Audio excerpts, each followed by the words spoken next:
Hello guys, welcome back to Five Nights at Freddy's Theory Reactions. Hopefully this is the last part.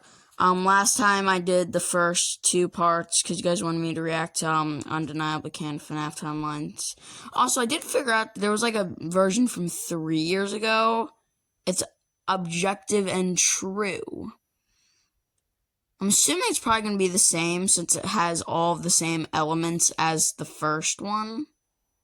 So anyways, so I was planning for the first two ones to just be the whole video, but recently he released the part 3. It's really been that long since I did the last part, because last part it was 1 day ago. Anyways, also just taking a look at the thumbnail, look at the one to the right. Yeah, that neck can definitely compete with Purple Guy's broken neck. I mean, it's in the same position pose. So, okay, let's just get started. That was a long intro. Oh yeah, last night it was Halloween. So that was pretty cool. I wanted to mention it. Be a good driver, No, you're not getting free advertising from me. I don't even know what you're advertising. Alright, we're done. Oh, no, second ads. Alright, after all that, we could finally get started with the video. Long time no see. Are you ready to No, it was like a week. continue? What are you doing? Is it like reading? I don't have any FNAF books now I think about it. I did watch Daco's video where he read Into the Pit book, but then I didn't really watch any of his other videos. I know my sister has the alarm clock book where like it's the alarm clock is like is a doll named Ella. My sister's name is Ella, so you know. Don't spoil yourself. Allow me to do the hard work for you. And This is why we need theorists, so we don't have to pay $40 for all the FNAF books. continue the most undeniably canon FNAF timeline you'll ever hear. Oh yeah, I'm hoping this doesn't end on a cliffhanger again. I'm hoping that he concludes it. Cause that'd be really bad if he doesn't. That'd be extremely bad because we're gonna have to wait a year for the next part based off of this whole thing. Cause this is 3 years. The next part was 2 years. Then this was 1 year, and then now since it's the new year, this is it. So if this is a cliffhanger, we are absolutely screwed. So let's just hope that it's not a cliffhanger.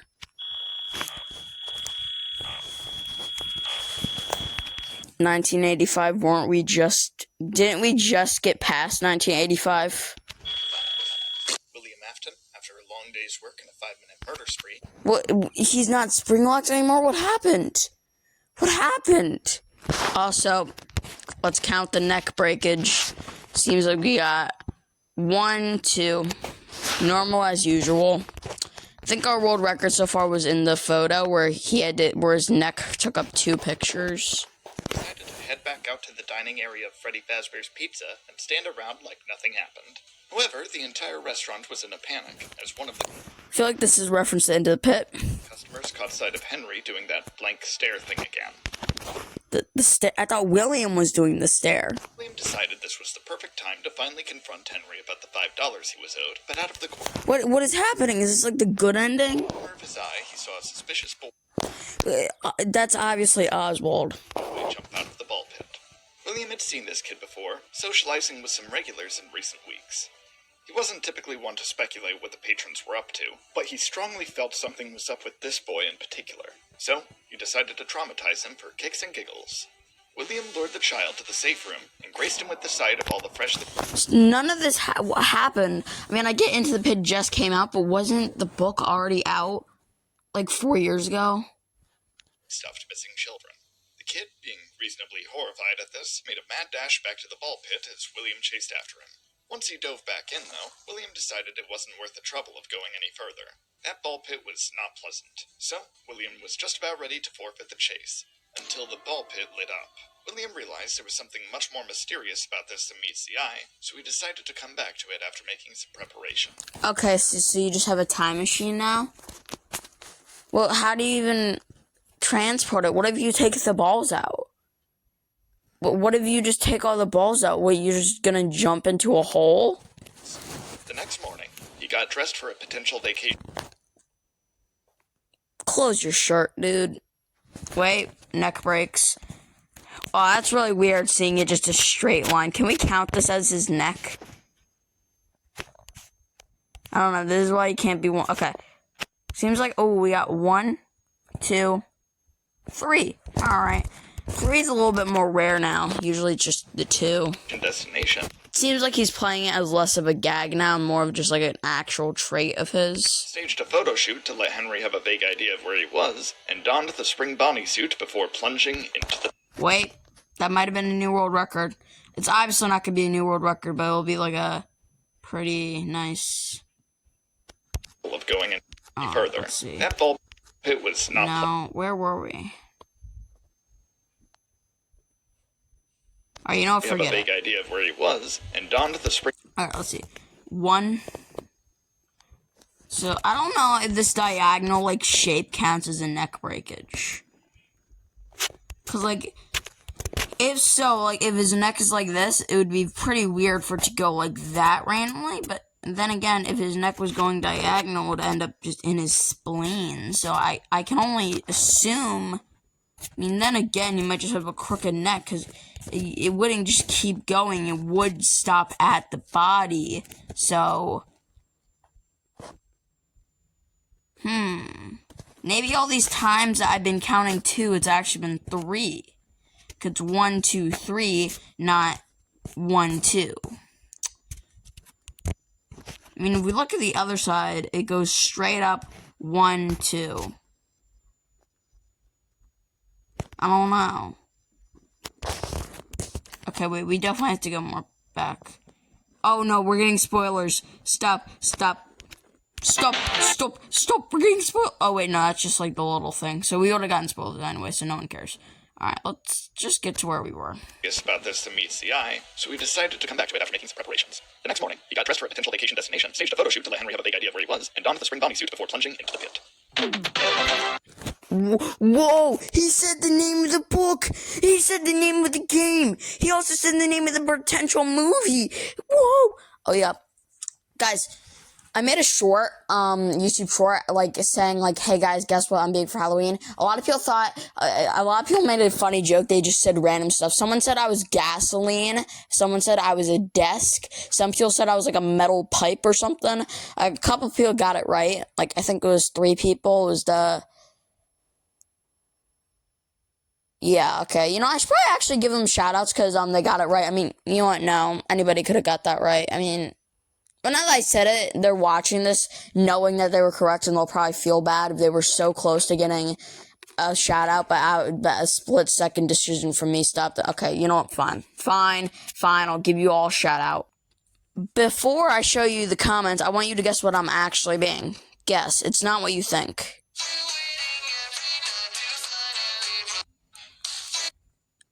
Alright. So, whoa, I'll just skip past these. Alright. Afton, PH9UW, Jenny UUT811, and then, how do I get to the newer ones? Because I know that's someone new. And then, I mean, he didn't technically say what I was, but I think he knew. KWMU7429. Alright. Also, funniest comment award is Dude the Second. Yeah, so anyways, if you're wondering, I was Foxy Bro from FNAF 4. Why was I saying this? I'm pretty sure I said this for a reason. Oh, yeah. So when I was going trick-or-treating, I went with the Foxy mask on, and this one woman was like, oh, aren't you from that one movie? What do you mean, movie? Come on, it's a game. Okay, wait. This video is already long enough as it is. We do not need to be having distractions with shorts and stuff. Why does YouTube always just say on my comments? Come on. Alright, we are back. handsome meets the eye, so he decided to come back to it after making some preparations. The next morning, he got dressed for a potential vacation destination, staged a photo shoot to let Henry have a vague idea of where he was, and donned the spring bombing suit before plunging into the... When did he have time for this? Retcon it all, I guess. I kind of want to know what happens, like, you know, for I am extremely worried that he's going to just do, like, into the pit section and go back to security breach, because I really need him to do security breach right now, because I have no idea what it's about, and I know that a lot of people, you know what, never mind. I'm not going to get worried. There's nothing I can do about it right now, because the video is already uploaded in. So I just had to, yeah. Oh yeah, isn't Phone Guy gonna be in this one again? The fake Phone Guy, the one that shot Fritz? What is this? Is this supposed to be Circus Baby? No, this is the one, yeah, the heart keychain, that one. Oh my god. Oh, whoa. Those are... this is the Stitch Ray. This is the Stitch Ray. Fun fact with the Stitch Ray. He was, in the Into Pit game, waiting as a private room. Is it a blood-stained corpse? Stop fast-forwarding my videos. Oh, who's that? Hey. I know I was... just flirting with Purple Girl and Choi Chica and the other girl and Scrap Baby, but you know, you gotta trust me, man. Oh.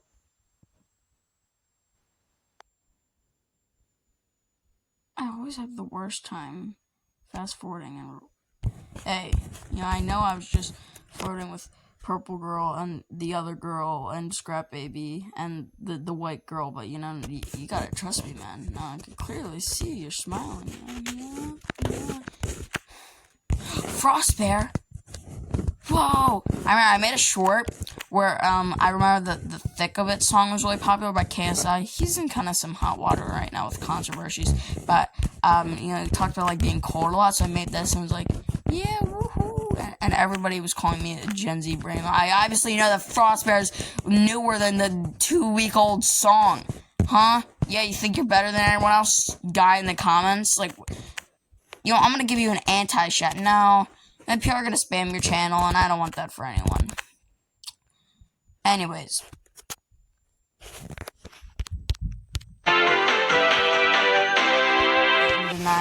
Undeniably canon FNAF timeline. Part 3. The year is 2023. Oh, that's actually last year. Oswald, the boy that had taken advantage of a time-traveling ball pit in a shady pizzeria named Jeff's for the past few weeks, suddenly emerged from it in a panic to be greeted by his confused and upset father. I made a theory that this is actually the Freddy kid from FNAF 4. I have a Freddy mask. If you watched my last video, you know that I have a Bonnie mask and a Foxy mask, and also I'm pretty sure I showed off my Chica mask, but I finally got the Freddy mask. So yeah, I can replicate FNAF 2. Woohoo! I think there's an animatronic in my closet, guys. Help! Before his dad could give him a stern talking to, though, William Afton caught him by surprise and dragged him down the depths of the dingy pit to get himself out. William was taken aback at how easily he caught up to Oswald, but figured there must have been Whoa, this might be like an anti-war. What is this? What is this? 1, 2? What? That's weak. That is weak. Inexplicable time dilation that made things more convenient. With all that settled, William took Oswald out of the pizzeria, discovered what a GPS was, and took the boy Didn't Phone Dude already show you this? home. Although he was fascinated by his surroundings, he couldn't fully take it all in. He was too focused on the bit. Once they arrived at the house, he sneakily bribed Oswald's mother to play along. Whoa. Hey, I was just flirting with Purple Girl and Toy Chica and the other girl and Scrap Baby and like the weird Scrap Baby and the white girl. But hey, you gotta trust me, man. I could clearly see that you're very confused because you obviously have a husband, but oh wait, new world record. What is this? What is this? 1, 2, 3, 4. Okay, you got a 4. This until further notice. After Oswald fell asleep, William decided he felt like stooping in his Creep. New world record though? 1. No. 1, 2. There might even be just 1 actually. belongings for the heck of it. After sifting through pages of one of the Also, why are you still in your furry suit? boys' notebooks, he found drawings of the old Freddy's mascots accompanied by various attempts at characters he didn't recognize. William's curiosity of what this was supposed to look like was enough to inspire him. So, he grabbed some spare junk from the garage and began working on a new animatronic to see. Wait, if FNAF 3 takes place in 2023 as well, does that mean that Springtrap can meet Spring Bonnie? And then Springtrap could warn Spring Bonnie about the children that are gonna make him go in the suit. Even though he didn't have to go in the suit, he probably would have been fine. They're just ghosts. And then Purple Guy would have still been alive. Then that creates a paradox because if Springtrap wasn't there, he would have never been able to tell Purple Guy. But then maybe he would have been able to tell him because he would have already known from the past Purple Guy. But then it would just be two separate universes of him being spring-locked and unspring-locked in the future timeline. Listen, time travel always ruins everything. Like, we had everything figured out. At least I did from watching, like, theory videos and stuff up until In the Pit. I don't watch any more, like, newer theory videos. I only watch, like, the old ones. This is actually the first theory video I've watched that's older, that's newer than, like, 3 months, so. Like, I don't know how people are dealing with Into the Pit in the theorist community, but all I know is that I am not handling it well. They're in another country, I think, because the Brazilian flag is outside of the school, but then how would Phone Guy know about the past if it's 1983, because how can he know about the bite of 87 if it's 1983, and then the previous, if that's then the wizards the unwizards don't exist, so it would be the FNAF, then it's FNAF 1, then FNAF 2, but then why would their jaws change? It's like, then where is Foxy? Because in the weird ending, Oswald becomes Foxy, but that wouldn't make sense, because if Oswald is Foxy, then that would mean that it would have to be the canon ending, except no, because we know from the graves in FNAF 6 good ending, where you get the lore keeper ending along with the completionist ending, you get like a grave site where it's like, where it shows the names, and it's like Fritz, Jeremy, Gabe, and Susie, but then we don't even know if Fritz is Foxy. That's what people assume. I mean, technically, what if it's what if the bullies actually are the possessing? That would actually make a lot of sense and actually be pretty cool and kind of ironic, and kind of like a deprived irony. And then what if, but no, that's not even a theory at that point. I'm getting too far off track. Okay, and then the timeline is like, I keep switching it around, as it's obviously Fredbear's, but then it would have to take place at the same time as a Freddy's location, because the children are wearing Freddy's mask, but this guy explains it as the show, but then and then there's not the Spring Bonnie, and then there's 2 different types of Spring Bonnies, which could be Springtrap and Scrap Trap, because the Scrap Trap is much thinner than the bulky Springtrap, so then you could imply that the Scrap Trap was the one on stage, because it is much slimmer than the big head one in the back room minigame, but then the back headroom also looks a lot like the scrap trap head, a lot more than the spring trap head, and then it's like and then you don't even. Then is he alive or not? Because the man in room 1280, it could be canon or not, because then it would be the directly tied to the books, and then the books are, and then there's the remnant and stuff. Like, how would he repair the animatronics if he died? It would have to be through multiple nights, and then because like you don't even we're not even comparing games at this point. We're just comparing locations, and then maybe there's like a spare location that we don't even know if it exists, because FNAF 2 is the last one, but it would either have to be Jeff's or what is it called, the Fazbear Fright, same name as the books. And then how would that, and then in this theory it especially it's his son, but then that wouldn't make sense, because is Phone Guy like the founder or the CEO or like a manager, but then he gets downgraded to like a security guard before he dies, and then he keeps coming back, so you obviously think it's a prequel, but then all the past 2 months were pre-recording, and he's in FNAF 4, so it doesn't mean it's a dream. Is that dream theory, except the dream is like for Michael and not for the crying child? And then what does that imply for sister location? Because the book says it's like hallucination gas, and then I don't even like. And also, like, how would he? Is it? I mean, and how does the show and sister location tie in? Is it like supposed to be like the Afton family's like divorce or something? I don't know. And then how many minutes has it? It's been half an hour. I've just been talking. Guys, there's so much more. That's not even like the beginning of the rabbit hole, you know, or like the iceberg. Like, you know how they say it's the tip of the iceberg, or like the start of the rabbit hole. For the rabbit hole, we are actually in space right now. We are so far from the bottom of the rabbit hole. we're in like near Mars or like Jupiter or something, and then the rabbit hole is at the core of the Earth. Or for the iceberg is actually we are like at the first couple like crystallized pieces of ice,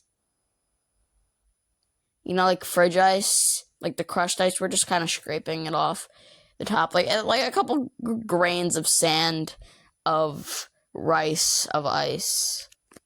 Yeah, rice ice. Yeah, I got ice on me. Yeah, got the drip. Wow. Whoa. Ooh, yeah, rapping.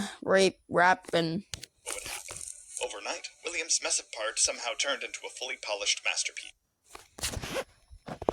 So is this supposed to be like Circus Baby? I don't even understand.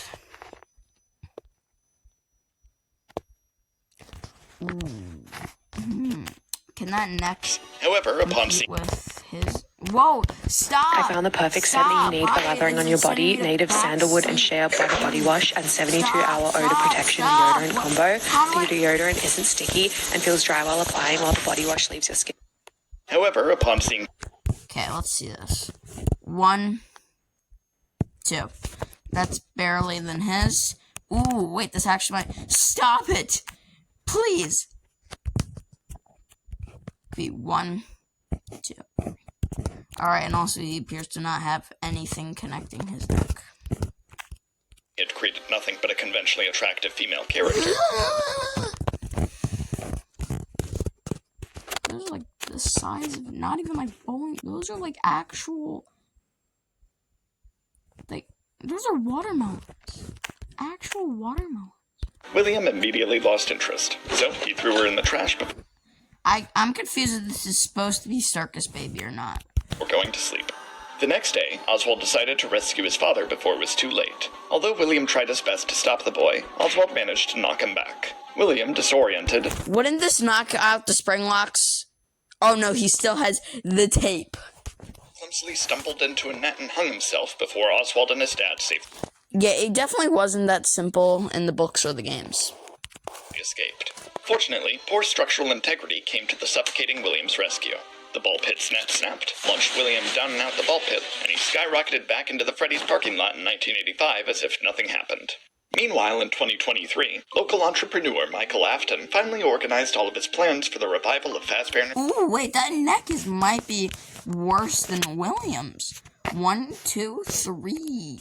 But then it's like curving at the sides and like cracking through the head. Entertainment. He wasn't quite at the point he was hoping. Oh wait, no, I don't think that counts because it's not even like a broken neck. It's just because he has no bones, so you could just like, it's just like wiggling, I guess. Yeah, so that doesn't even count. What is he, the president? He's the president now? Okay, also, I guess in the FNAF canon, there's 1, 2, 3, 4, 5, 6, 7, 8, 9, 10 states. I mean, I guess it's half, so maybe the other side is 20.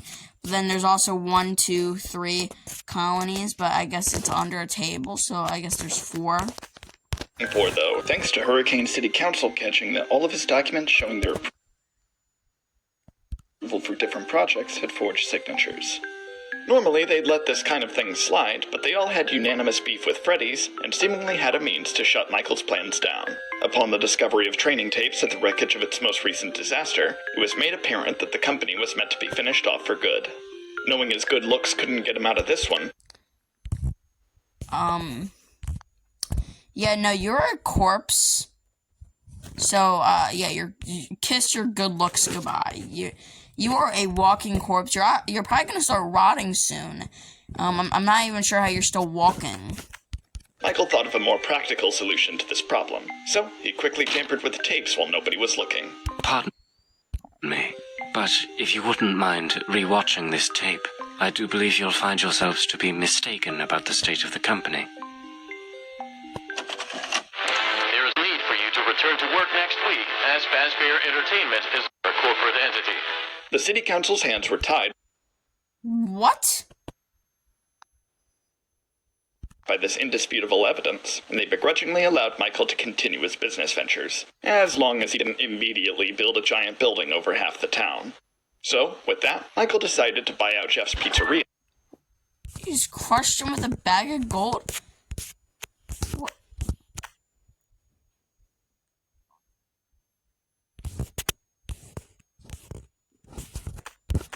Okay, that might be why in the, like, the good, I don't even know. There's, like, so many, like, different endings for, Into the Pit, but instead of, like, it being an actual different ending, it just adds on.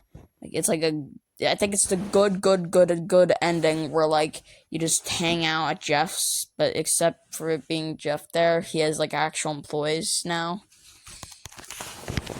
Since it was just a crudely repurposed Freddy's location anyway. Using blueprints left in the office, Mike made near-perfect recreations of the classic animatronic. Well, that's one way to explain it. Everything was looking up for Michael. Wait, are you implying that the FNAF 1 was in 2023?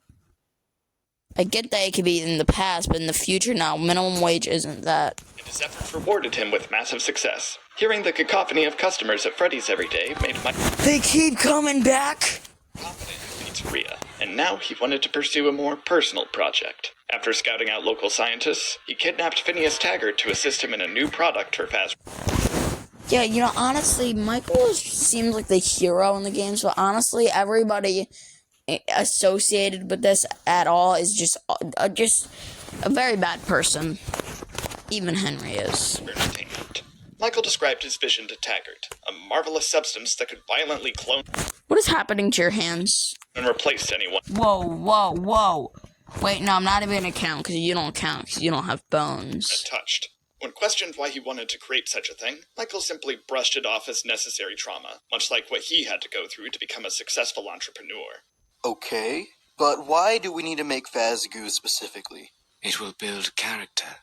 Taggart was somehow satisfied with this answer, and after 26.5 minutes, he had developed the first ever sample of Fazgoo. Michael was ecstatic at the sight of this creation, but he needed to be sure it worked.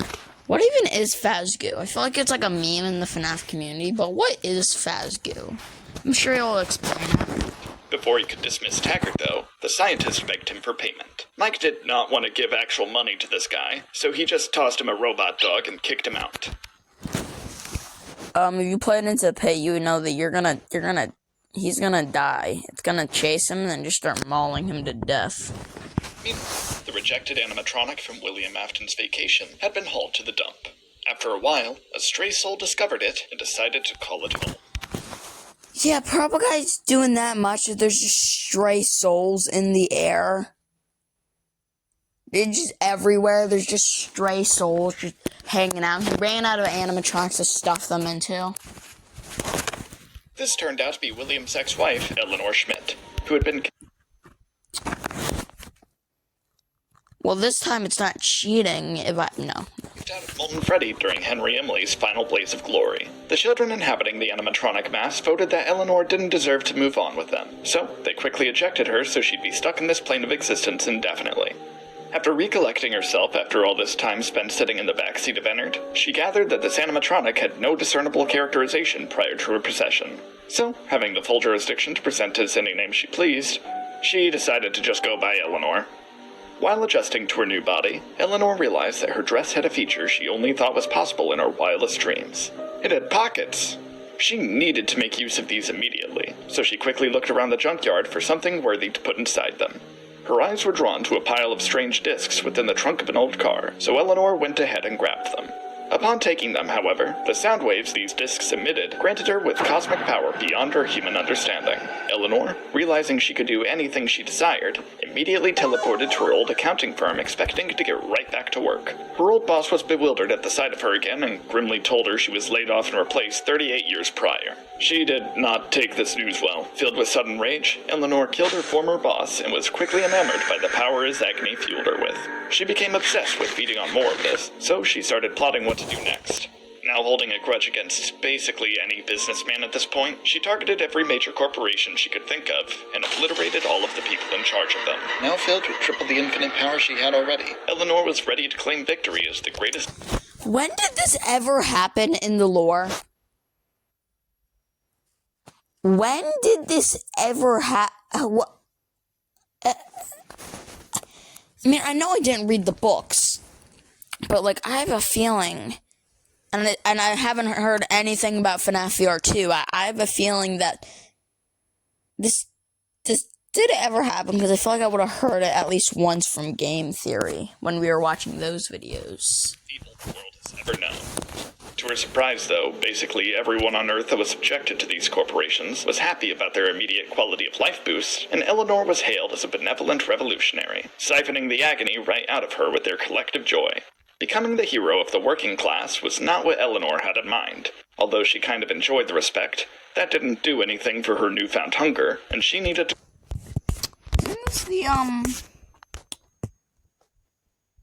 Isn't this the one guy who made the, I'm gonna sit here for a couple hours and try and figure out his name. It's, the guy with the, yeah.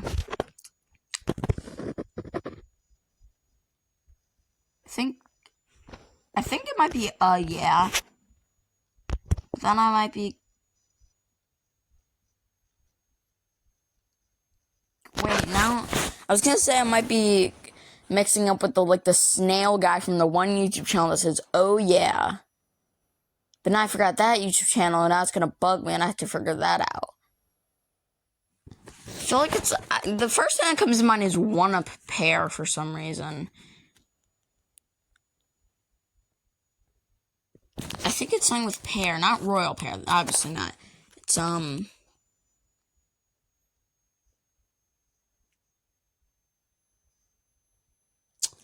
what is it? I already figured out the main question, but how... I gotta figure out this guy now. The guy with the snail. Is his name Oh Yeah? No.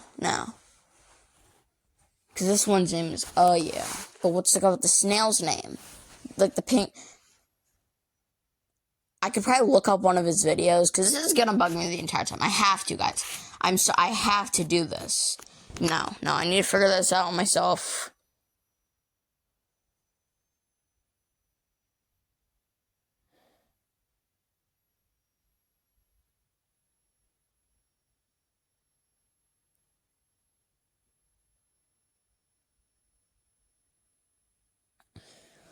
What is it? What's the name? I can't continue the video if I don't know this. I'm sorry, I can't continue the video. Alright, I'm just looking up. I can't. Alright, I figured out it was Envy Perry. I guess that's where I got the word pear from. So I should probably have this in full screen, actually, now I think about it. Cause more problems. To avoid repeating the same mistake as before, she decided to keep things local. Drawing inspiration from how her ex-husband managed to discover Remnant, she warped to Freddy Fazbear's Pizza to do what William did, but better. However, as she approached the front door, Michael caught sight of her and immediately grew suspicious. Who are you, and what are you doing here? It's me, your mother. No hard feelings about the stupid incident, right? No matter. I'm here to massacre all of your patrons. How come all the characters are British in FNAF? Never questioned this, but why are they all British? How predictable. Being called out on the spot like that really got under Eleanor's skin. She would have murdered Michael out of spite in any other circumstance, but given she did owe him after the scooping incident, she let this personal attack slide.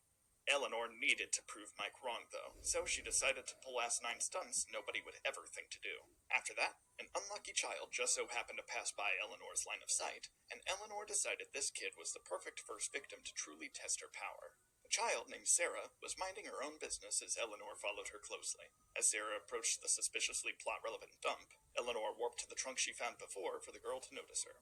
Sarah was incredibly transfixed with the animatronic's beauty, and excitedly carried her home to Yeah. use as a display piece or something.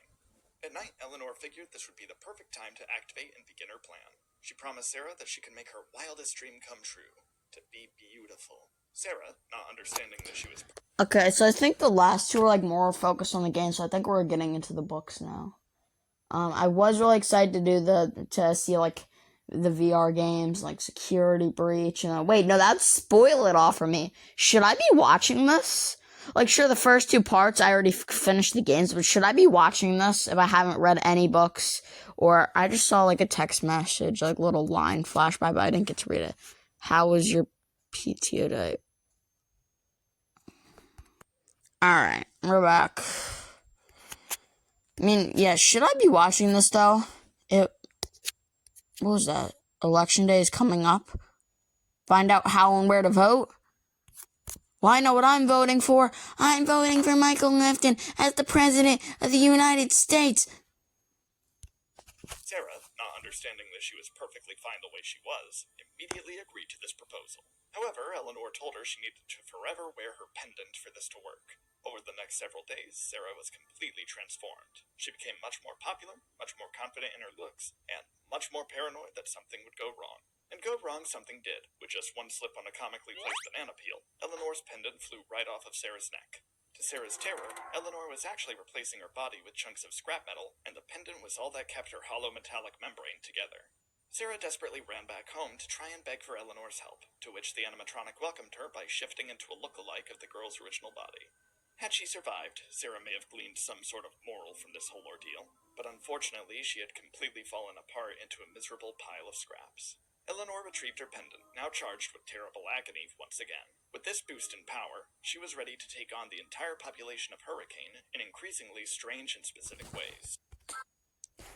Is this implying that the Fruit Punch Clown is not Circus Baby, the other version? Usually I would just say, by the end of these reaction videos, I end up just getting really drained of energy for no reason. Meanwhile, Phineas Taggart was on a personal hunt for random junk. This particular night led him to Freddy Fazbear's Pizza Place, now in a sinkhole, where William, Afton, and Andrew just sat around playing Uno. Do not cheat in Uno, because your brother is gonna shove you up an animatronic's mouth, and then it's gonna be rubber teeth, so you're gonna be fine.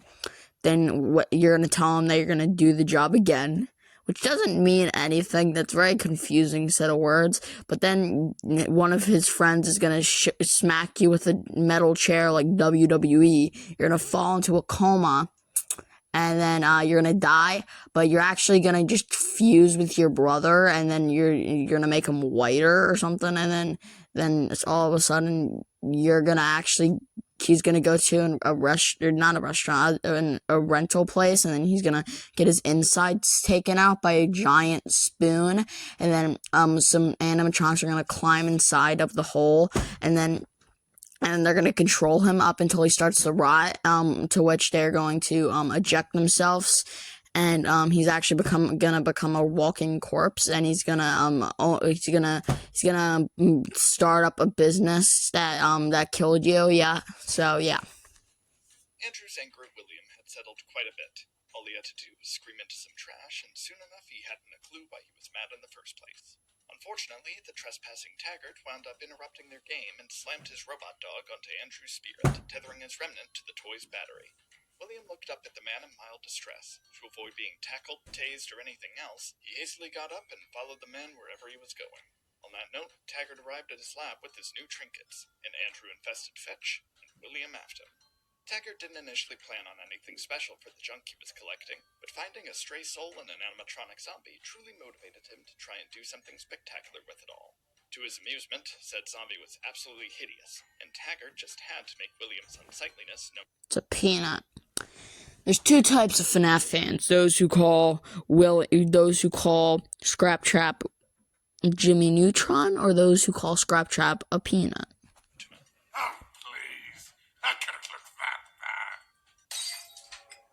Terrified of the sight of his suit being horrendously burnt and broken, William accidentally death stared his reflection and teased. What?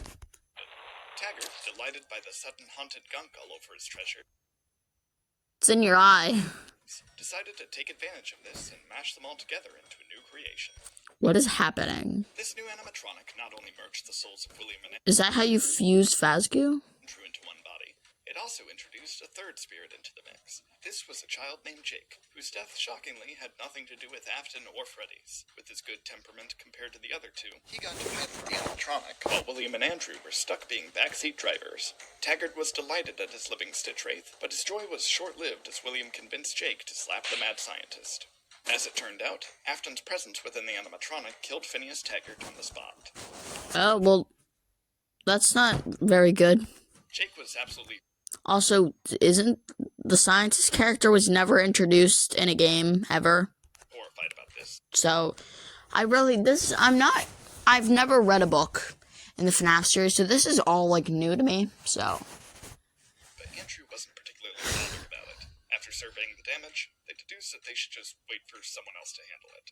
So, they sat there and waited until a garbage collector found them. Sure enough, though, the mere touch of the Stitch Wraith was all it took to kill this guy, too. Immediately, Jake realized who was responsible for this. William had already been giving off bad vibes, but now he looked blatantly proud of himself. When Jake tried to explain this, though, Andrew came to William's defense. What's so bad about him? They cheated at Uno once. He literally killed 2 people just now! Lies and... It kind of sounds like the voice actor for Gangle from The Amazing Dill Circus. Am I the only one who thinks that? Actually, no, I'm not even going to bother rewinding because it's not going to work and it's going to be really bad. Because every time I try to rewind, I either go too far back or I end up accidentally going a little bit further than, like, getting a spoiler alert. To explain this, though, Andrew came to William's defense. What's so bad about him? They cheated at Uno once. He literally killed 2 people just now! Yeah, that's definitely... Also, wasn't Michael the one you cheated in Uno? Goes to show that if you're purple, you're the same person. Yep, yeah. Lies and slander. No, I did do that. As a matter of fact, I killed you, too. I think I'd remember being murdered. What is this? What? I don't understand any of this at all. About, like, the Stitch Ray and, like, whoever Jake is. And I just don't understand any of this because I haven't read a book. I should probably read a book. Do I have a book? I think my sister has FNAF books. Oh no. Jake needed to solve this fast. After some internal bickering, He learned about Andrew screaming into stuff to release his rage. With that information, Jake reasoned that putting those pieces back together could potentially refresh Andrew's memory. He'd remember what Isn't this just the plot for the Steven Universe movie? William was a problem, and they could finally get rid of the purple parasite. After a few weeks of running around on a garbage hunt, Why did Purple Guy convince Andrew to be mad at him? I don't. Also, is that Luigi? Why is Luigi dead? And why is he wearing the turtleneck? That should be Phone Guy's turtleneck. He should be. I don't. This is confusing. And is that Travis Scott? Travis Scott is just hanging out, I guess. Why can't I zoom out? What is this? Few extra casualties. The Citraith headed to an abandoned factory to use its trash compactor on its collection. Suddenly, intruding on the scene was Detective Everett Larson, who had been tracking... Who is this guy? Is this supposed to be a character from the books? I have no idea. I never learned about any kind of detective. Down the Stitch... Maybe the guy from the beginning of Sis Location, but I thought that was a cop. ...this entire time to try and cope with his divorce or something. As Larson prepared to shoot it down, Jake suddenly caught notice of him and backflipped... It's not gonna die if you shoot it down. It's actually gonna become stronger. ...the trash compactor in an act of defiance. As the Citraith crumpled together with all the junk, Andrew finally remembered what he was so angry at William Afton about. He was just about ready to throw hands with his killer once more, but he quickly gathered he may have been out of his league. After the Citraith flipped into the trash heap, William's soul transferred to the garbage and began forging it all together into a new body. After causing a chain reaction with the old machinery, William blew up the factory and used its debris to his advantage, growing into a 15-foot-tall monstrosity. 15 feet? What? Why is your skull still here? Your skull is like gray now.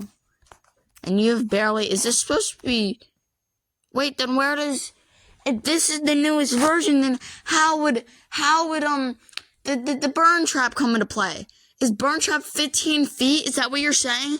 Because this kind of looks like burn trap, but where's your bunny mask? All you have is like some crumpled ears. Also, this ear should be this is flipped. Because of scrap trap, but no, I guess you could reset it, but then what? So, making the decision to cut his losses, Andrew quietly made a run for it while he still could. He's still alive? So wait, he is a cop. Wait a second, is there actually only 15 states? It's 1, 2, 3, 4, 5, 6. How many American states are there? 1, 2. Okay, so colonies don't call us. Who is this in the other windowsill? That is, okay, wait, that might be a new record. If it's not Michael, then we can probably count that. I think it's Eleanor, probably. So it's 1, 2, 3. Honestly, 3 is kind of weak. Like, I think I might just be brainwashed because we've been getting a lot of 2. Larson, shocked at how dramatically the situation escalated, spent this valuable time throwing insults at the giant trash rabbit. William was... Ooh, wait. 1, 2, 3. You just keep doing the same thing. Wasn't fazed by this, though, and simply proclaimed,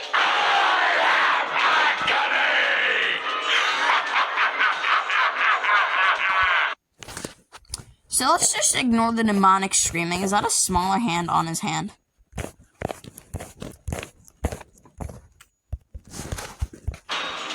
Did somebody say agony? Eleanor was there too, apparently. After learning of the Afton amalgamation's... What is this? Like Showdown or something? I am so confused. Do I need to read some books? Alright, you know what? We're going to Daco's channel. We need to read some FNAF books. Actually, no, I don't really care. Actually. Distance, she quickly launched herself into it to try and absorb... What is with her and just randomly fusing with animatronics? How do you do that? What? What do you mean? Huh? Huh? Huh? its power. This caused Afton to become far more violent, and Larson was nearly killed by the amalgamation. Who is this man? Before it could finish him off, though, he began hearing a voice coming from his bag. It was the mask of the puppet. Oh, I thought it was a walkie-talkie. Maybe call for backup? Where's the mask? I thought that was burned. I made a joke about it in the last video. Who is this? Hangman. I need a moment to think about this. I'm so... Alright, I took a little bit to think about this. Alright, let's keep going. Or at least his delirious mind figured it must have been. Nonetheless, he tossed it at Afton's shins, and the impact caused him to fall apart like a house of cards. What is this? As Afton sank into the lake near the wreckage, he noticed Eleanor escaping his collapsing body, and he recognized her instantly. Not only was she his abandoned creation from his time travel vacation, he felt the spite emanating from her, and knew it could be only one person. The woman who he once probably loved, then definitely hated, had managed to become far more than he ever was. And so, he looked at her in bittersweet longing before everything faded to black. William Afton was dead. Now that the amalgam... Finally, but what about Burn Trap? Oh no, don't tell me that you think it's the Mimic. Don't tell me that you think the Mimic is Burn Trap. What about UCN? No, I guess we already went through UCN. The man in room 1280. was destroyed. The Stitch Wraith ran to Larson's aid. Jake was all on his own now, and he wasn't going to let anyone else die. So, he whacked the What about Andrew? detective with his battery, and that got rid of the lingering agony left behind by Afton. Who is he? I don't understand. This is not FNAF. That Larson was a little less I feel like this is just fan fiction at this point. half-dead than before. He immediately tried to fight Eleanor. She wasn't impressed by his endeavor, and she dragged him into a highlight reel inside her mind. Your investigations, your hunt for the Stitch Wraith, your failed marriage. Who do you... What? How? What is this? Is she a mind reader? I don't understand. What even? How? Maybe. What's the paper? Maybe this could help me figure out papers for divorcing Mr. Everett Larson for being a bum of a husband and always wanting to catch a stinky robot in a trench coat instead of spending time with his wife. How excusive. Excephally immediately executed immediately. Everett Larson will recover his trench coat. That's it. What? Also, why is she wearing a turtleneck? It should be phone guy. you think was behind it all? Bad luck, I guess. Oh, I thought I was being more obvious. Sorry. Anyway, it was me all along. You didn't know it, Larson, but I was always Who is he, though? there.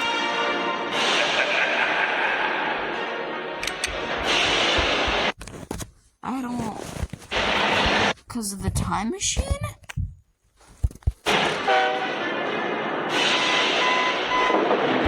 It is the doll.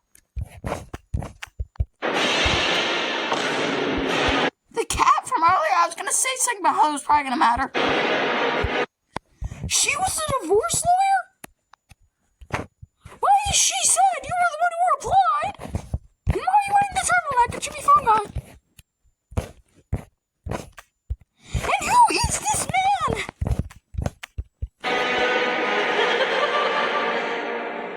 Larson, horrified by the truth revealed to him by this master of disguise, immediately shot Eleanor 4 times Oh, different costume changes.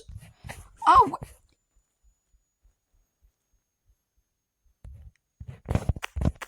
in a row. well, never mind. I guess you were just a liar. This managed to disorient her enough to warp to another memory, where Larson then grabbed a Because wait, how could you time trap? How could you be in all the places without the time machine? Because before it was the thing, but didn't Michael get rid of the time machine because it broke when Springtrap fell into it? baseball bat and bashed I think you're just trying to be dramatic now. her head off. This went on in a loop for a while, weakening Eleanor, but also not Who is he? accomplishing too much otherwise. From an outsider's perspective, Larson and Eleanor just stayed in one place silently. The Stitch Wraith was bored of waiting, so Jake decided to see what would happen if he tried to interact with Eleanor without Afton infecting his touch. This allowed the Stitch Wraith to peer into her memories. While Larson and Eleanor were still having their grand battle, Jake discovered Eleanor's worst memory. I heard Billy D. Williams was in this one. Oops. Spoilers. Confused by what the problem here was, but What did he say? I didn't even hear that. What did he say? From an outsider's perspective, Larson and Eleanor just stayed in one place silently. The Stitch Wraith was bored of waiting, so Jake decided to see what would happen if he tried to interact with Eleanor without Afton infecting his touch. This allowed the Stitch Wraith to peer into her memories. While Larson I'm gonna turn on the captions. and Eleanor were still having their grand battle, Jake discovered Eleanor's worst memory. I heard Billy D. Williams was in this one. Oops. How is that a spoiler? It's just the actor list. Confused by what the problem here was, but nonetheless undeterred, the Stitch Wraith grabbed Eleanor and launched her into the memory to be stuck forever. Now that Jake had saved the planet from Eleanor's wrath, Who is this guy? he felt fulfilled in his purpose. With that, he moved on from this world, and the Stitch Wraith was no more. Larson, now sitting alone, What about Into the Pit? Who is this guy? What about Into the Pit? Why do you have watermelons? And where is this place? Where is Springtrap in the lake? And what about Burn Trap? Is Mimic the Burn Trap? I have so many questions. the wreckage of a factory with two lifeless animatronics in front of him, deliberated what to do now. He knew this was going to cause a big stink for the police department if he didn't have a believable explanation on hand. So he Who are you? just tossed Eleanor Alright, I need to stop with this. Well, who are you, though? Seriously. I'm so confused as to all this. I need to read the books. I really do. I mean, I have no interest, and I don't care. and the Stitch Wraith's bodies into the ball pit at Freddy's and blamed their hijinks on Fazbear Entertainment. Yeah, Shop, dine, explore, and more. you're not getting free advertising from me. Alright, we're back. He just tossed Eleanor and the Stitch Wraith's bodies into the ball pit at Freddy's and blamed their hijinks on Fazbear Entertainment. Michael Afton, now facing immense What's happening to your hands, and why are you flipping me off? backlash for reviving the company, had to figure out a way to save its reputation before it collapsed all over again. He checked his plans for anything that could help him, and to his relief, there was a perfect solution. The video game cover-up lawsuit. We need to hire new staff. Approved, I guess. And then everything else is just random lines. All Mike had to do was cover up these allegations by touting them as fictional events from a video game series. After interrogating his board of directors to see if any of them knew how to make a game, one of them spoke up and said they knew. Is that Fritz again? His hair's kind of gray. I guess like 40 years is a lot. In 1987, he was like 20 something. So or very early 20s. So then 3 years. We'll just say we'll be like very generous. Say he was like 19 or something. So then 23. So then 3 years to be in 1990 would be 22. Then 10 to be in 2000s would be 32. Then 20 for that would be 52. Then we'll do the 55 years old. And he still looks pretty young. Someone that could. This led Michael to a failed indie developer with a desolate hope for success, Steve Snodgrass. Is that Miku? What? Why is I am 100%. Wait a second. Because he did include like a lot of villagers in that, and that's mine. What if the detective was from like another game series and that was just like a reference? Steve's only claim to. Because I know for a fact Miku was not in FNAF. Miku, you can call me Miku. Blue hair, blue tie, hiding in your Wi-Fi. Open secrets, anyone can find me. Hear my music running through my mind. Can Miku, oh you, I'm thinking Miku, oh you, I'm thinking Miku, oh you. Fame was a critically panned promotional title for El Chips, but Mike could feel the potential oozing from this creator. Steve just needed a spark, and Michael. Yeah. There's definitely more than $5 in there. Gave him lightning. Steve, ecstatic at the opportunity to make a. Do you just call him Steve? This guy's name is not Steve. This is obviously Miku. I mean, this is literally 100%. I mean, she does have a tie though. No. Yeah, I'm convinced this is Miku. There's no way this guy's name is Steve. Appropriate use of his uncanny modeling style, quickly whipped up a game called Five Nights at Freddy's. It was pretty simple, but My ideas, let's read this. What if the purple guy had the title different sprites that confuse people for no reason? Yep, multiple different sprites. Bonnie has magical powers and can float. Yeah, we all know about the floating powers. Golden Freddy is a time traveler. Well, I guess he is a ghost. Golden Freddy is a time traveler. Find the clocks. Ultimate cupcake night. Purple guy! The cupcake is purple guy. Confirmed! Confirmed! I need one less Wombo energy. Michael thought it was a perfect starting point. After Steve posted this game under the guise that it was totally unauthorized, it immediately skyrocketed in popularity. People were playing it left and right, and most importantly... Let's see, can we guess who these is? This is Markiplier, I'm gonna say this is Corey Kenshin. I don't know if he had the mustache back then, though. Does he ever have a mustache? No. I think he has like a beard-mustache combination, but here he's like sideburns that don't connect him. It's kind of confusing. I know for a fact this is Markiplier, though. Those curious about the game's hidden lore... Oh, this is MatPat. Wait, why does he have the blue tie? Everybody has the wrong things. Like 8 characters have the turtleneck instead of phone guy. Fake phone guy has a gun. He has the blue tie instead of Miku. Miku has the name Steve instead of Steve. I don't even know who Steve is supposed to be. I think it's supposed to be a reference to Scott Cawthon. Started to confuse historical fact from modern fiction. Michael needed Steve to make a sequel. This is Miku, not Steve. Asked. Steve then churned out to do more in only a couple days to resounding success. Mike realized quickly, though, that these games weren't actually helping with the current controversy the company was facing. Whatever skeletons were once in Henry's closet were of no concern to him. So Mike decided to assassinate Steve Snodgrass and cover up his death with a fan-made spin-off title. House of the Bear? What?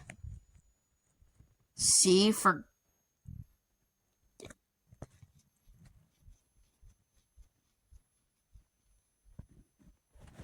What? C for children. With that taken care of, I quickly commissioned an anthology book series to spoof recent incidents. I haven't read the books! With Eleanor and the Stitch Ray. Despite the fact everyone knew about these public menaces, the prospect of reading about them made the public immediately stop caring. All Michael needed to do now was to tie it all back together by framing Steve Snodgrass as some random... This guy's name isn't Steve! It's Miku, obviously! Some lunatic trying to deface his brand. So, he commissioned a studio called Silver Parasol to make a virtual reality game that cemented all of the rumors... You mean Steel Wool? ...of Fazbear Entertainment as nothing more than fiction. Development was pretty standard, all things considered. This is Scott Cawthon. It's the cop! It's Purple Guy! It's Purple Guy! The studio focused on remaking all 3 of the original FNAF games in VR, and then Michael personally provided them with scribblings of his own life experiences to use as inspiration for new levels. Alongside this, he also tossed them various... Hey, I know I was just flirting with Purple Girl and Toy Chica and... the other girl and Scrap Baby and the white girl and Eleanor. But hey, Nate, you gotta trust me, man. I can clearly see that you're kind of worried about your teeth expressions, but hey, you gotta trust me, man. Circuit boards, notably from Scrap Trap and some old endoskeleton hardware. He told the developers that it helped make the characters perform in Pathfinder. Why are your hands red? Or authentically in-game, to which everyone collectively told him that's not how it works. Is that Fritz again? Why are you... No, that's not him. That's not him. After some gentle negotiation, Michael could... He is the gun now! Bids the team to scan the circuit boards anyway. This didn't seem to really accomplish anything initially, but soon something awakened within the VR game that nobody yet knew about. William Afton, against all odds, came back from complete eradication again due to lingering remnant on Scrap Trap circuit boards possessing a program called Mimic 1. Observing the virtual space around him, William started digging through files to obtain a more tangible form. To his disappointment, he wasn't all too pleased with any of the Spring Bonnie or Springtrap models available to him. So, instead, William used the power of 3D modeling software to manifest a digital recreation of his wonderful pajamas. To save his new... His pajamas? Well, what was it about you having power in the suit if you could just put on your pajamas that don't have the risk of death? He overwrote an unused Springtrap model named Glitchtrap and decided that worked perfectly for his new environment. He was considering the name Malhair, but he had no idea how to rename the files, so he just settled with what he had. As production continued and beta tests began, Glitchtrap encountered Jeremy Fitzgerald II, the security guard Balloon Boy chewed on once. You're still, I thought you had a brain deformity. Now working as a QA tester, Jeremy tried to write off Glitchtrap as nothing more than a bug. As time went on, though... So wait, it's all the same? So you're the bully? So the first was the dead child, then the bully, the bite victim, and the tester are all the same. Alright, good to know. Wound up being captivated by the virtual rabbit rattling off nitpicks about the game's character models and level maps. Jeremy agreed that this was a problem. The purple guy and Cupcake in the same room? Oh yeah, both of them look terrified at the thought. This is probably impossible. Oh wait, no, the time machine saves this theory. Alright, well, at least we still know that the purple guy and Cupcake are exactly the same person. Things right and make the VR game as accurate as he could. The other developers, however, felt insulted by the sudden onslaught of criticism Jeremy provided. None of it seemed rational or helpful, so they all conspired to get rid of him. After finding a guillotine paper cutter, the Silver Parasol development team cut off Jeremy's face and made it look like they did it? He did it in a fit of hysteria. Jeremy didn't really appreciate this, so he finally quit his it's fine, your face was already mutilated from Balloon Boy. job as a QA tester and sued Silver Parasol for cutting off his face. This is Phoenix Wright references. So now I'm confused. What's a reference and what's not? Because Miku is obviously not in FNAF, and Phoenix Wright is an entirely different game. So how am I supposed to know? And there's no villagers in FNAF, so how am I supposed to know what is real and what is fake? Now I know what's real and what is fake. Da, da, da, da, da, da, da. With his position now open, a successor dubiously named Tape Girl took his place. Tape Girl, much like Jeremy, was also unusually intertwined with the history of Fazbear Entertainment. Her brother, Phone Dude, had sucked her into a passionate... Oh! So their mother is a tape, I assume? And also, I thought he X'd out himself. Interest in the company while he constructed Fazbear's Fright. Now that he had gone missing, she decided to pick up his slack and participate in the company's current renaissance. Glitchtrap, upon seeing Tape Girl, recognized her as one of Phone Guy's... Oh, we might have a new world record, boys. We might have a new world record when it comes to the neck. Oh, yeah. Oh, yeah, let's count up. Now, we don't even know, because since it goes off screen, we don't even know if there's any room in between. So, unlike the pictures, there could be like thousands, but let's just say that his body's right here. Also, let's not fool ourselves. He's not staying to the side, so obviously you'd have to break once to go here, down twice, 3, 4, 5, 6, 7, 8, 9, 10, 11, 12, 13, and a deformed head. He had been burned by both her father and brother And it goes forward. already, and he wasn't going... Her father burned? Oh, like a roast. Rest in peace, Phone Guy. The fake Phone Guy could never replace you. to let that happen again. So, Glitchtrap went out of his way to freak her out as much as possible while she tried to beta test the game. Becoming terrified of this anomaly, and discovering that Silver Parasol was shutting down due to Jeremy's lawsuit.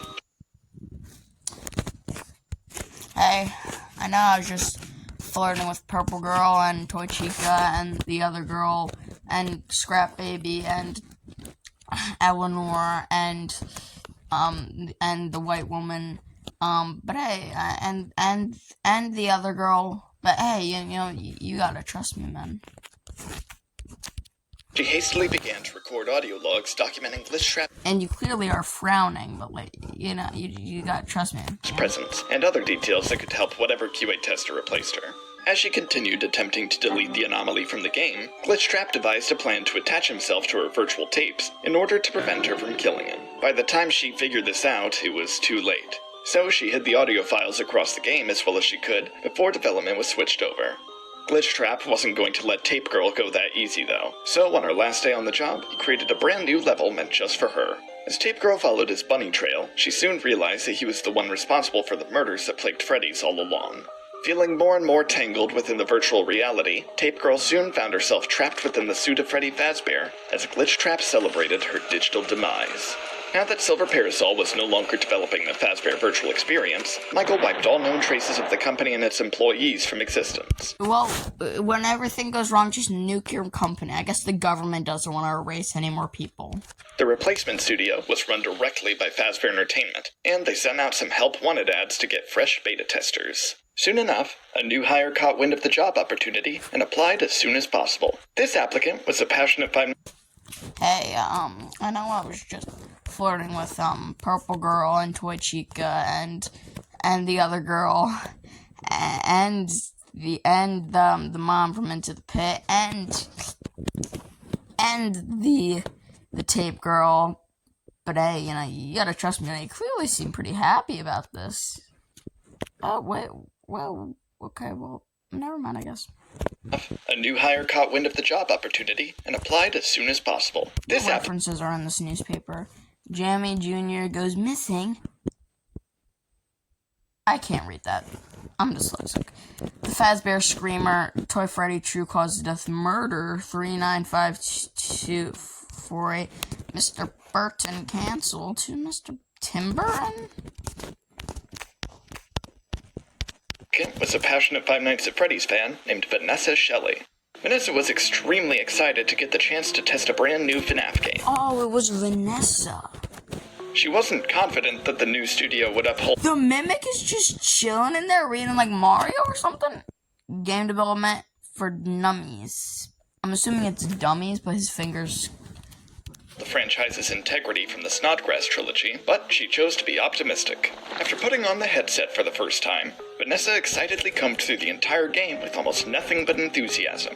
Experiencing her favorite series in total immersion was a feeling like no other, and she was having a blast. She was a little disappointed that most of the lore elements were seemingly gutted here, but that was a small price to pay compared to everything else. As she continued, though, she noticed some strange glitches throughout the various levels. Maybe this was some kind of new storyline she was unraveling.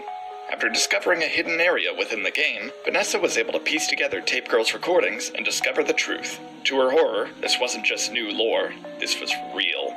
Upon this realization, Vanessa felt a shiver down her spine as she turned around to see a certain someone behind her. Just take off the headset. Just take it off. Shake it, girly Bob! What? You don't like the voice? Is this better? After Vanessa took a short break to recover from that scare, she hesitantly put her headset back on and continued testing the game. As she played, she noticed that Glitchtrap became more tangible as she found more of Tape Girl's messages. Vanessa was uneasy, but she decided that maybe it would be best to actually talk to the anomaly. Glitchtrap stood before her in relative silence, so she took this as a cue to speak. What started with conversation of her experience testing the game led to her entire interpretation of the FNAF timeline, including every ounce of external media she was aware of. And then when Springtrap found him, he did a spot-on impression of the stepdad and then later stuffed him into an oven in Fazbear Sprites, and I think the actual place burned down, but it didn't in FNAF 3. Who on earth is Hudson? Glitchtrap had heard enough. Whatever nonsense Vanessa was recounting was absolutely nothing like what actually happened. So he caught her up to speed on the actual events of his life, from Ferdinand's creation to Afton's amalgamation eradication. Vanessa was over the moon. She never could have anticipated getting such a comprehensive understanding of all of Freddy's history, and she was shocked at how different the real answers were compared to the storyline the FNAF game. Oh, so the Mimic is fake.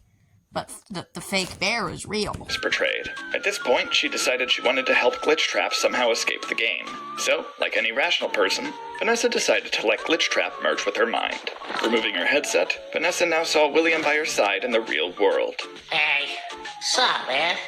No, I think the other voice was better, actually. You are so picky. Afton, now inhabiting Vanessa's brain, wasn't keen on being confined in someone else's body again, so he begged her to help him find a new body for himself. After thinking through everything he had told her, Vanessa decided that she'd make her— Who is he? Who is he? Who is he? Is this Henry? I thought Henry died. own personalized rabbit suit Is she in 1985 right now? to keep William quiet while they tried to get him back into a physical form. Because that'd take a while, however, she simply crafted a mask in time for the Halloween festival Freddy's was putting together. Speaking of which, Michael Afton was preparing something big. He had been postponing his plans. Why does everybody do this like little pyramid hand motion? Make an animatronic father figure long enough, and it was time to finally set things in motion. Oh, is this the new record? One. No. 1, 2, 3, 4, 5. He needed a perfect vessel, though, something his own father created. After some consideration, Michael took a visit to the graveyard and dug up the original Fredbear's body. He was going to revive the animatronic and make him into the one that blew up, the one that's real, or the one that's weird? perfect Papa Bear. Unsure of how to go about reviving an artificial intelligence, Mike figured that obscene— Oh, is this Curse of Dreadbear update for FNAF Up Wanted?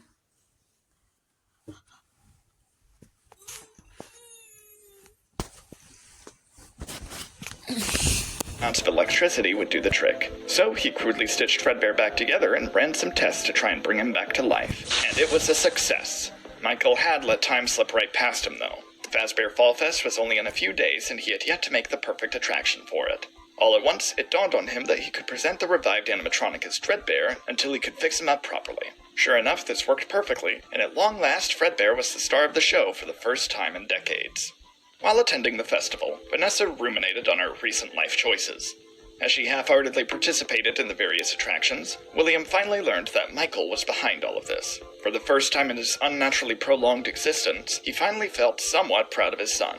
Before he could stew over this new emotion, though, Vanessa accidentally bumped right into the entrepreneur. Vanessa, utterly embarrassed, began to profusely apologize, to which Mike just blankly stared at her, waiting for her to go away.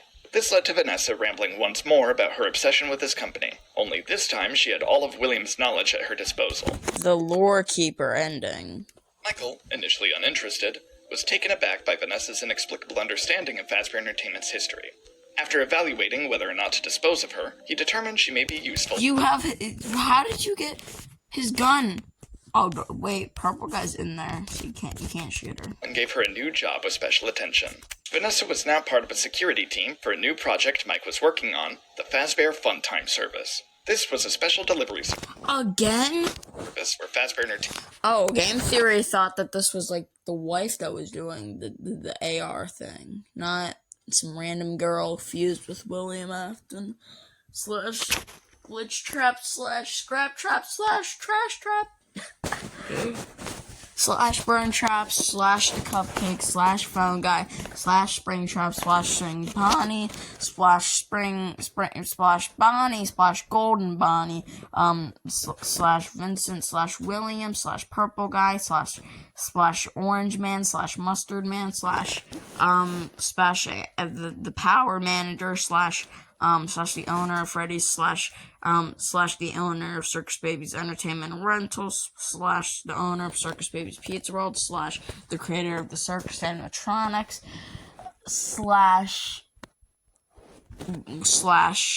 / Dark Spring Trap /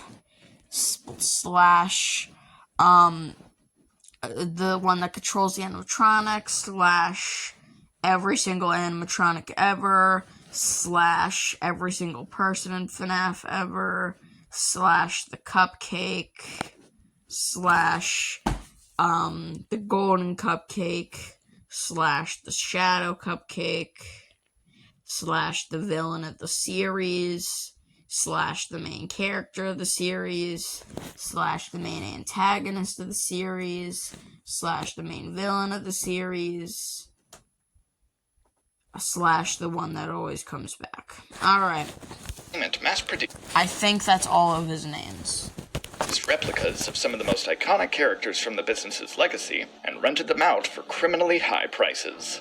Vanessa was fascinated by this concept, and William realized this would be the perfect way to get a recreation of his favorite fursuit. So, on Vanessa's first day as security, she hacked and she turned him into a clown, I suppose. The system with her gamer skills and ordered production of Springtrap animatronics. By the time higher-ups noticed something unusual about this, they all shrugged it off since Springtrap was probably profitable enough to rent out. William was thrilled that his body had been perfectly remade, but he got cold feet once he realized Fazbear Entertainment was producing so much of him. He didn't want to just be another Springtrap in the crowd, he wanted to be in the spotlight. Vanessa was confused about him changing his mind, though, and they began to bicker about the integrity of a unique Springtrap. Getting fed up with this, Vanessa tried banging her head against one of the replicas to attempt to transfer. This ended up knocking her out, giving William free rein to puppet her body. Knowing this could come in handy for future schemes, he quickly searched how to induce compliance in human subjects to ensure he could do this whenever it benefited him. This, alongside some other concerning web searches, alerted the IT department immediately. Unfortunately, the only guy who cared to contact Vanessa about it, Lewis, was more interested in coffee than figuring out why she wanted to chop people in half. No. Stop it. By the time Vanessa came to, she didn't have any recollection of the stunts William was pulling, and simply resumed her normal work activity.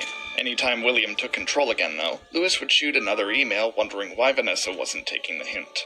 This led to a lot of one-sided conversation and coffee invitations, but outside of that, the Funtime service was doing great. People were renting animatronics constantly, and the funds gained from this inspired Michael to start offering Frostbear, I'm in the cold, everybody yells. I don't remember the song. Everybody hates the song, except I don't really think that it's even that bad. So people are probably gonna call me brain rot. It's not even that bad of a song, so, it's just kind of mid. And also, he somehow got Trippie Redd to volunteer to be in the song. Also, this doesn't have anything to do with FNAF. So why am I talking about it? Then again, this guy keeps referencing things that aren't in FNAF, except I didn't read the book. So how am I supposed to know what's FNAF and what is not? Additional characters and Hey, Toy Chica, I know I was just, the joke's old. Hey, don't cheat, Toy Chica, come on. Hey, Toy Chica, I know I was just flirting with Purple Girl, and the other girl, and Scrap Baby, and Eleanor, and the mom from Into the Pit, and the white girl, and the tape girl. But you gotta trust me, man, variants of the existing ones. There was only one problem. Aside from the occasional fatality from letting infamously killer animatronics out in public, delivery trucks for both animatronics and pizza started being attacked by bears. To Michael's surprise, bears absolutely adored the taste of pizza and despised Fazbear animatronics. This was all thanks to their overlord, Ferdinand von Bernard. Although artificial, Ferdinand's cosmic power This guy is still alive? Or allowed him to integrate perfectly into bear society. His appearance indicated to bears across the world that Aren't you gonna, rust from rain anytime soon? he was something special for their kind, and he provided them with wisdom far beyond their years. The most important thing Ferdinand taught them, however, was to hold a grudge against Fazbear Entertainment. Being left behind and replaced by his creators was one thing, but his arch-nemesis, Michael, becoming CEO of the company was another. Michael was losing at least 5 delivery drivers a day from these bear attacks, and paying off the lawsuits from this was the final straw. So he met with Vanessa in private and brought up her previous security breach on the Fazbear Funtime service. She was immediately terrified that she'd get fired, but on the contrary, Michael explained that he needed her to covertly program an order for war. After further instruction, Vanessa hacked into the Funtime service yet again to order the animatronics to attack all of bear kind. With just a push of a button, the Great Bear War began. Animatronic and Resign. This is like in Australia when they have a war against ostriches. That's literally their only war. Fiercely clashed against each other within moments. The bears that could react stormed to the front. Isn't this like an actual like thing? Like that, I'm pretty sure yeah made it too. Where it's like a billion bears versus every FNAF character. Lines wherever they could, and soon 2 allies arrived to join them. It was Trevor the cashier and Harold the janitor, otherwise known as Shadow Freddy and Rick Fosks. Both of them had just been Is that how you pronounce it, Rick the Foz? from their former jobs at Freddy's, and Michael had completely gutted their pension.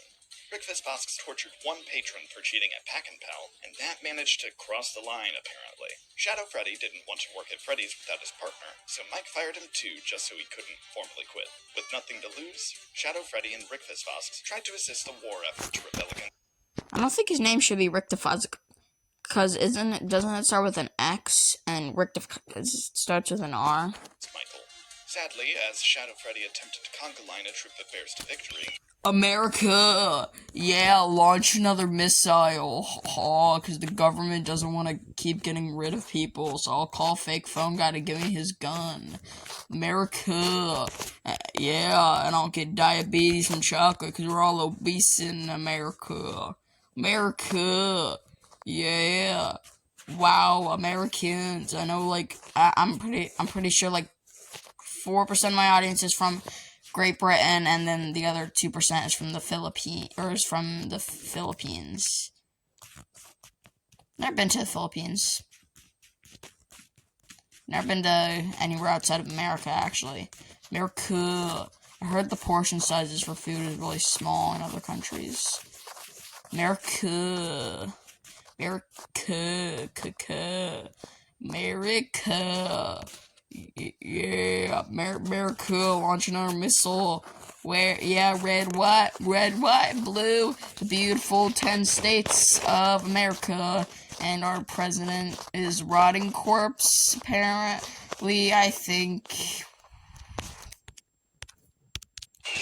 Launch the missile. That is how you solve wars. Obliterated by a barrage of fireworks. As Shadow Freddy's dark remnant scattered across Hurricane, Rick Fosks' rage grew Oh, it's not Rick the Fuck. It's Rick the Fuck Rick. so powerful that he managed to shut down the Funtime Services servers and end the bloodshed. This was too little too late, sadly, and he set off on a hopeless quest to recollect his partner and bring him back. Ferdinand, discovering Mike had nearly obliterated his people, knew he had to do something to fix this. After facing This is how bears went extinct in the FNAF universe, because in security breach in the elevator, you can hear an announcement from the guy. It's like, hey, fun fact, bears used to really like to destroy our pizza cars back when they were still alive. realities to forge the perfect plan, Ferdinand understood what needed to be done. An interdimensional animatronic bear? For safekeeping, Ferdinand warped all bears across time and space to a new dimension he called Paradise, and waited for the stars to align. Actually, that is a human child, and that is a rainbow. Wait a second. You let a human into the bear world? She's gonna start launching missiles, because she is clearly American, telling by how fat she is.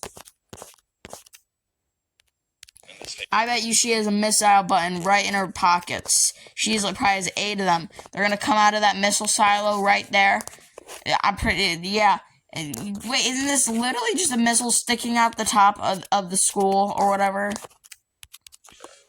The trees are missiles. They're pointy. It's all missiles. Okay, the president is back, I guess. He's doing like an interview or something. Bears were seemingly extinct. Michael had no real threat to his business. Additionally, his overall corporate success caught the attention of every major company in the country. I thought all the major company owners were all dead. The vacuum they all shared from Eleanor's massacre allowed for Michael What? to buy all of them out for cheap, and Fazbear Entertainment became a mega corporation with Fazpluck Towers. An actual tower is a water company. Fazbear Construction. So Fazbear Construction constructed a tower that has water in it, and it's called the Towers, and it sends the water to the tower. And why does he have red hands, and why is he the president? in the blink of an eye. With this, the stage was finally set for Michael to build the mega pizzaplex of his dreams. Hey, I know I was just flirting with Purple Girl, Toy Chica, Scrap Baby, Eleanor, the white girl, the mom from Into the Pit, Tape Girl. But you know, like, you gotta trust me. You're clearly frowning and upset, but, like, you know, you gotta trust me, man. Yeah. And Hurricane City Council couldn't say. What does this say? Building request Mayor Pizzaplex approved. Yeah, you can't deny the president. No, this time. Michael was proud of Vanessa for her cooperation, and despite her not really being qualified for any promotion, he ordered his board of directors to transfer her. Oh, Fritz is back! He's probably my favorite character, honestly. Besides Phone Guy, the real Phone Guy, and Jeff. To the head of security at the pizza. How is Henry still alive? I thought he died. Once construction was complete. It would take time for this project to finish, but Michael was absolutely certain that it'd be nothing short of his magnum opus. For now, he was left to contemplate his two personal projects. Dreadbear had been a great novelty for the Fall Fest, but his body's disrepair was not sustainable for a long-term business. So, Mike harvested Dreadbear's AI to use within a brand new animatronic, a glam rock reimagining of Freddy Fazbear. All Mike needed now was to finally use his Fazgoo for its true purpose. With confirmation from shady science teachers across the country that the substance worked, Mike was confident his most unattainable dream would come to fruition. Now, exploring every nook and cranny of Hurricane, he searched for the remnant he had coughed up after the pizza place fire in order to bring his younger brother back. Soon after vaporizing breakfast boxes with a flashlight, Michael finally found what he was looking for. A chaotic energy emanated from the newest remnant deposit he discovered, and he knew he found him. This agony. During the remnant returning home, Michael guided the child's. Oh no, I think this is gonna be a cliffhanger, guys. We got 2 minutes. 2 minutes to wrap up the entire story. He's probably gonna leave it a cliffhanger with security breach. Oh no! Oh no, this is not good! To the Fazgoo and watched as the boy was finally put back together.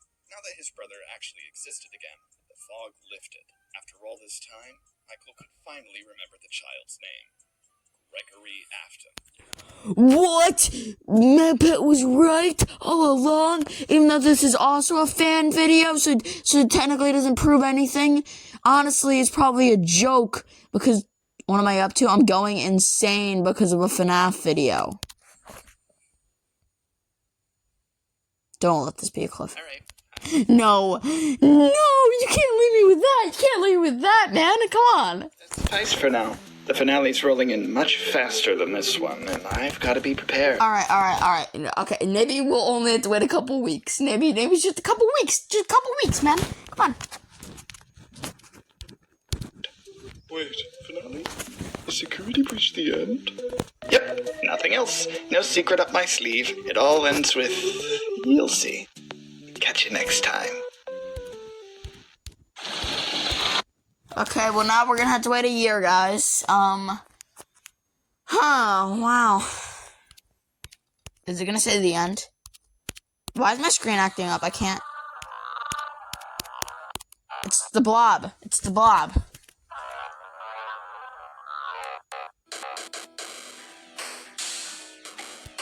Undeniably can FNAF Timeline Part 3. Oh wait, we might be able to see who was the voice actor for Jake. Written and narrated by the Oof Troop storyboards, the Oof Troop Hadel artwork, the Oof Troop Habiel, whatever, paintings, whatever, Eleanor Glitchtrap, the Oof Troop. Wow, I didn't know he did such a British woman impression. The Stitch Ray, the Stitch Wrath, that's how it's spelled, Afton Amalgamation, Hadrid, Glitchtrap, Princess Quest, Redslin, Frederick Van Barrett, whatever, voice acting, Michael Afton, Bonk Boy, Princess Turek, oh, the regular Saucin, not the guy that made the really good, Springtrap cosplay, Eleanor, S.J. Harris, William Afton, Emmy Bunny, that's a fitting name, Bunny for Bunny, Andrew, May Does a Thing, Jake, Vanessa, Sammy, Saru, Nor, Detective Larson himself. Is Detective Larson a real character? I'm so confused. So was it a reference? Alright, I need to look up some stuff. I'll be right back, guys. Alright, guys, let's see. And there's nothing here. Alright, now let's look up Detective Larson. Well, that's interesting. The first thing says FNAF. I'm so confused. Alright, guys. What? I don't understand.